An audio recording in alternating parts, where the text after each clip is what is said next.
شروع اللہ کا نام لے کر جو بڑا مہربان نہایت رحم والا ہے۔ اے پیغمبر صلی اللہ علیہ وآلہ وسلم، لوگوں سے کہہ دو کہ میرے پاس وحی آئی ہے کہ جنوں کی ایک جماعت نے اس کتاب کو سنا تو کہنے لگے کہ ہم نے ایک عجیب قرآن سنا جو بھلائی کا رستہ بتاتا ہے، سو ہم اس پر ایمان لے آئے، اور ہم اپنے پروردگار کے ساتھ کسی کو شریک نہیں بنائیں گے، اور یہ کہ ہمارے پروردگار کی شان بہت بلند ہے، وہ نہ بیوی رکھتا ہے نہ اولاد، اور یہ کہ ہم میں سے کوئی بے وقوف اللہ کے بارے میں جھوٹ گھڑتا ہے، اور ہمارا یہ خیال تھا کہ انسان اور جن اللہ کی نسبت جھوٹ نہیں بولیں گے، اور یہ کہ بعض بنی آدم بعض جنات کی پناہ لیا کرتے تھے تو اس سے ان کی سرکشی اور بڑھ گئی تھی، اور یہ کہ ان کا بھی یہی اعتقاد تھا جس طرح تمہارا تھا کہ اللہ کسی کو نہیں زندہ کرے گا، اور یہ کہ ہم نے آسمان کو ٹٹولا تو اس کو مضبوط چوکیداروں اور انگاروں سے بھرا ہوا پایا،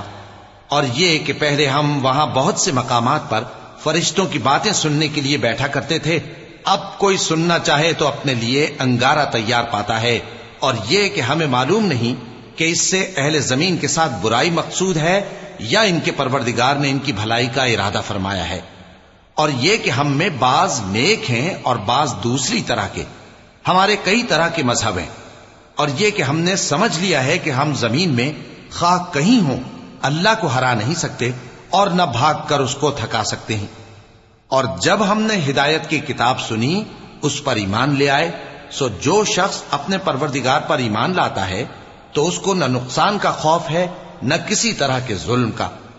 اور یہ کہ ہم میں بعض فرما بردار ہیں اور بعض نافرمان ہیں، تو جو فرما بردار ہوئے وہ سیدھے رستے پر چلے، اور جو نافرمان ہوئے وہ دوزخ کا ایندھن بنے۔ اور اے پیغمبر صلی اللہ علیہ وآلہ وسلم، یہ بھی ان سے کہہ دو کہ اگر یہ لوگ سیدھے رستے پر رہتے تو ہم ان کے پینے کو بہت سا پانی دیتے تاکہ اس سے ان کی آزمائش کریں، اور جو شخص اپنے پروردگار کی یاد سے منہ پھیرے گا وہ اس کو سخت عذاب میں داخل کرے گا، اور یہ کہ مسجدیں خاص اللہ کی ہیں تو اللہ کے ساتھ کسی اور کی عبادت نہ کرو، اور جب اللہ کے بندے یعنی یہ پیغمبر صلی اللہ علیہ وآلہ وسلم اس کی عبادت کو کھڑے ہوئے تو کافر ان کے گرد ہجوم کر لینے کو تھے۔ اے نبی صلی اللہ علیہ وآلہ وسلم، کہہ دو کہ میں تو اپنے پروردگار ہی کی عبادت کرتا ہوں اور کسی کو اس کا شریک نہیں بناتا، یہ بھی کہہ دو کہ میں تمہارے لیے نہ کسی نقصان کا اور نہ نفع کا کچھ اختیار رکھتا ہوں، یہ بھی کہہ دو کہ اللہ کے عذاب سے مجھے کوئی پناہ نہیں دے سکتا اور میں اس کے سوا کوئی جائے پناہ نہیں پاؤں گا، ہاں اللہ کی طرف سے احکام کا اور اس کے پیغاموں کا پہنچا دینا ہی میرے ذمہ ہے، اور جو شخص اللہ اور اس کے پیغمبر کی نافرمانی کرے گا تو ایسوں کے لیے جہنم کی آگ ہے،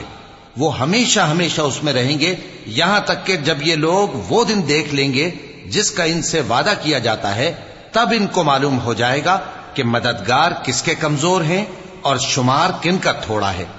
کہہ دو کہ جس دن کا تم سے وعدہ کیا جاتا ہے